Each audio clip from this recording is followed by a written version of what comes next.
Hello guys, welcome back to my channel.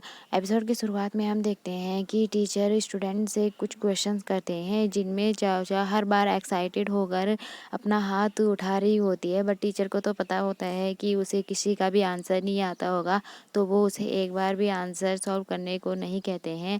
और चैंगसू जब question को सॉल्व करता है तो सभी बच्चे उसके लिए क्लैपिंग करते हैं। देन जब चाचाओ टीचर से कहती है कि उसे भी क्वेश्चन का आंसर आता है, तो टीचर उसे क्वेश्चन का आंसर बताने को कहते हैं।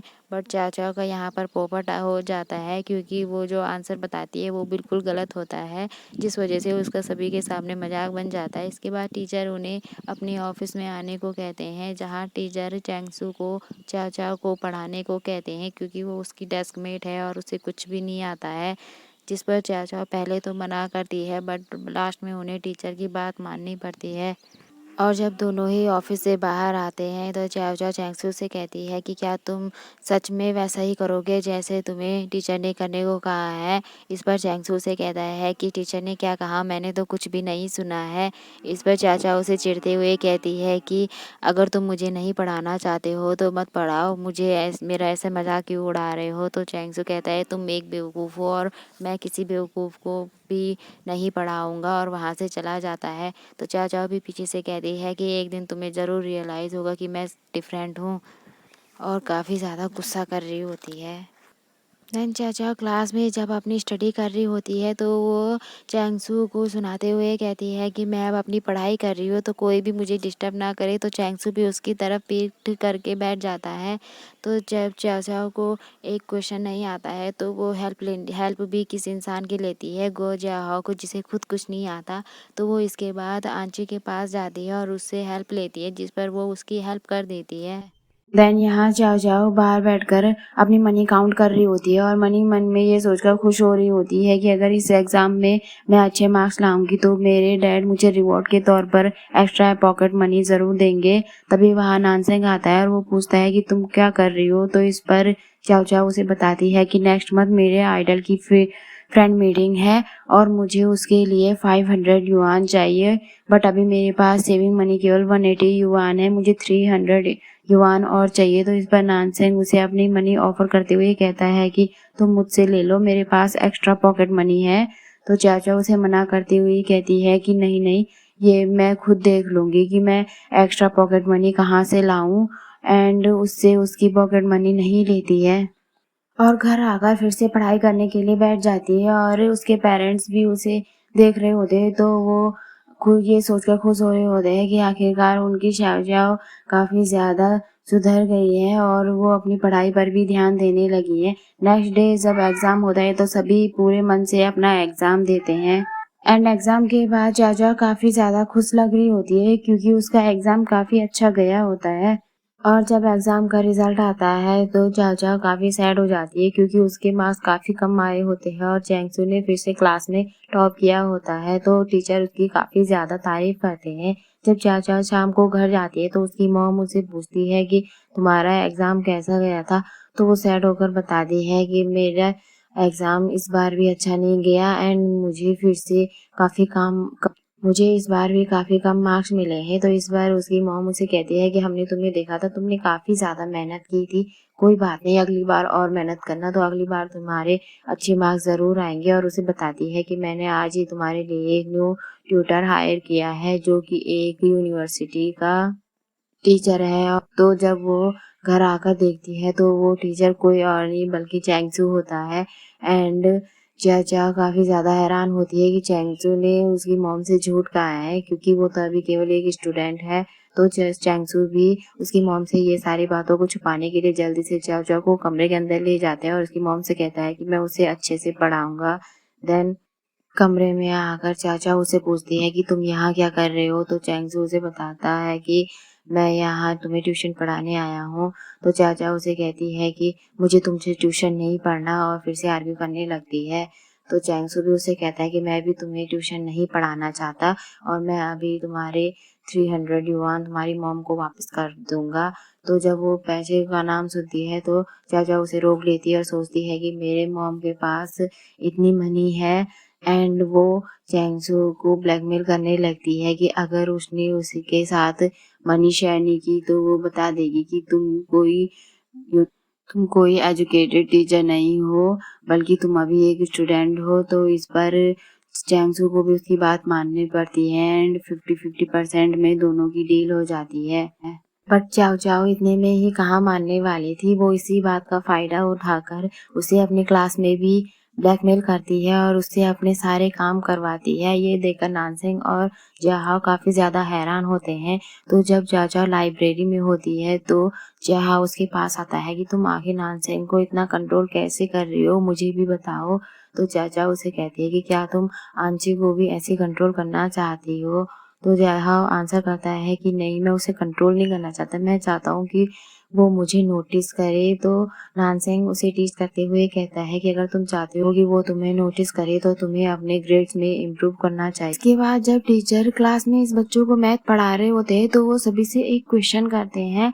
तो चैंगसू चाचा उसे कहता है कि ये क्वेश्चन मैंने तुम्हें कल रात को ही पढ़ाया था, तो तुम्हें इसका आंसर देना चाहिए एंड अपनी एबिलिटी को प्रूव करना चाहिए। बट उसे क्या पता था कि चाचा इतनी डम्प है कि वो तो आंसर ही भूल चुकी है। बट चैंगसू उसे फिर भी ज़बरदस्ती भेज देता है। तो चाचा काफ़ी ज़्यादा कंफ्यूज होने लगते हैं एंड पूरी क्लास के सामने उसका मजाक बन जाता है एंड और चैंगसू भी अपना सर पकड़ लेता है कि इस लड़की का कुछ नहीं हो सकता। देन इसके बाद वो एक एग्रीमेंट बनाता है और उसे चाचा को देते हुए कहता है कि आज की प्रोग्रेस देखते हुए मैंने तुम्हारे लिए ये एग्रीमेंट। चाचा पहले तो उस एग्रीमेंट को देखकर मुंह बनाती है, बट फिर उस एग्रीमेंट को पढ़ने लगती है, जिसमें वो पढ़ती है कि चाचा को चैंगसू की हर एक बात को ध्यान से सुनना होगा और होमवर्क को टाइम पर क्लियर करना होगा। और अगर चाओ चाओ एग्ज़ाम में ज़्यादा स्कोर करती है तो उसे 10 युआन एक्स्ट्रा मिलेंगे। इस पर चाचा काफ़ी खुश हो जाती है और चैंगसू को जल्दी से उस एग्रीमेंट पर साइन करने के लिए कहती है और काफ़ी ज़्यादा खुश हो रही होती है। इसके बाद चाचा काफ़ी ध्यान से पढ़ाई करने लगती है और इन्हीं दिनों में दोनों की बॉन्डिंग भी काफ़ी अच्छी हो जाती है और फाइनली एग्ज़ाम का दिन आ जाता है, जहाँ सभी अपना 100% देकर एग्ज़ाम क्लियर करते हैं। यहाँ चाओ चाओ जब अपने घर जा रही होती है तो वो देखती है कि एक लेडी चैंगसू को कुछ पैसे दे रही है और उसकी बातों को सुनकर चाओ चाओ गलत समझ लेती है और वहाँ जाकर उनके हाथों से पैसे लेकर उस लेडी को दे देती है और चैंगसू को डांटते हुए कहती है कि तुम इतने कम पैसों के लिए खुद की बॉडी को कैसे बेच सकती हो, और उसे काफ़ी डांटने लगती है बिना चैंगसू की बातों को सुनते हुए। और ना ही वो उस लेडी की बातें सुनती है। तभी वहाँ उस लेडी का बेटा आता है जिसके पास वही एयरक्राफ्ट होता है जैसा कि चैंगसू के पास था। एंड यहाँ पर चाचा को पता चल जाता है कि वो वहाँ उसके बेटे को पढ़ाने के लिए आया था और यहाँ पर चाचा का काफ़ी अच्छा खासा पोपट बन जाता है। इसके बाद वो उन आंटी के उस लेडी के हाथों से पैसों को लेकर चैंगसू को दे देती है और दोनों से ही माफ़ी मांगती है और बट चैंगसू उसकी बातों को सुनता ही नहीं है। तो इसके बाद चाओ चाओ उसे मनाने के लिए उसके पीछे पीछे जाने लगती है और एक कैफ़े में आकर उसे कुछ कॉफ़ी देती है एंड उसे पूछती है कि तुम इतनी सारी जॉब्स क्यों करते हो। तो चैंगसू उसे कहता है कि मैं ये सब तुम्हें क्यों बताऊँ। तो चाओ चाओ उसे कहती है कि तुम मुझे ट्यूशन पढ़ाते हो, अगर तुम इतनी सारी पार्ट टाइम जॉब करोगे तो तुम डिस्ट्रैक्ट भी हो सकते हो एंड तुम एंड हम पार्टनर भी तो हैं। इस तरह से मैं तुम्हारी एम्प्लॉय भी हुई, तो इस तरह मैं ये जान सकती हूँ कि तुम इतनी सारी पार्ट टाइम जॉब क्यों करते हो। तो चैंगसू से बताता है कि मेरी माँ काफ़ी हार्ड वर्क करती हैं पैसे कमाने के लिए और पैसे कमाना इतना इजी नहीं है। अगर मेरी माँ को पता चला कि मैं ये सब करता हूँ तो वो काफ़ी ज़्यादा एंग्री होंगी मुझ पर, तो तुम किसी को मत बताना। तो चाचा उसे बताती है कि जब मैं नोवेल लिखती हूँ तो मेरी मॉम भी मुझ पर काफ़ी गुस्सा करती हैं, बट उन्हें फिर भी हर बार पता चल जाता है जब भी मैं नोवेल लिखती हूँ, बट वो थोड़ा बहुत ही गुस्सा करती हैं। फिर तुम्हारी मॉम तुम्हारे अगेंस्ट क्यों है। तभी चैंगसू क्लॉक की तरफ देखता है तो वो देखता है कि काफ़ी ज़्यादा टाइम हो चुका है, उसे कहीं और भी जाना होता है। तो वो जल्दी से बिना बताए चाओ चाओ को निकल जाता है। एंड जब एग्ज़ाम का रिज़ल्ट आता है तो चाचा देखती है कि उसके फिर से 86 ही मार्क्स आए हैं। तो वो काफ़ी ज़्यादा सैड हो जाती है और सोचने लगती है कि मैं अपने आइडल की मीटिंग में कैसे जाऊंगी। देन वो सोचती है कि क्यों ना मैं भी चैंगसू की तरह पार्ट टाइम जॉब करूं और वो किसी को कॉल करती है और उन्हें कहती है कि आपको अपनी बेटी के लिए एक राइटिंग टीचर चाहिए था, तो मैं आपको उससे मिलवा सकती हूँ। और दूसरे दिन वो भी अपना पूरा गेटअप चेंज करके वहाँ पहुँच जाती है, जहाँ वो लड़की और उसकी माँ भी बैठे होते हैं और वो उनसे बातें करने लगती है। बट तभी उस लड़की की माँ उसे कहती है कि यहाँ पर इसका अंकल भी आया हुआ है, जो कि वे में स्कूल के डायरेक्टर हैं। और अपने स्कूल का नाम सुनते ही चाचा की तो हालत ख़राब हो जाती है और वो अपना चेहरा छुपाने लगती है। बट फिर भी डायरेक्टर उसे पहचान लेते हैं। इसके बाद हमें स्कूल के ऑफिस का सीन दिखाया जाता है, जहाँ डायरेक्टर को चाचा के सामान में चैंगसू का सामान भी मिलता है और उन्हें पता चल जाता है कि चैंगसू बाहर कई सारी पार्ट टाइम जॉब्स करता है, क्योंकि चाचा भी उसकी हेल्प कर रही होती है। तो दोनों के ही पेरेंट्स वहाँ आए होते हैं और वो चैंगसू को काफ़ी ज़्यादा डांट रहे होते हैं। तो इस पर चाचा उनसे सॉरी करते हुए कहती है कि ये मेरी गलती है। बट चाचा की मॉम उसे चुप रहने को कहती है एंड डायरेक्टर चाचा को भी काफ़ी ज़्यादा डांटते हैं।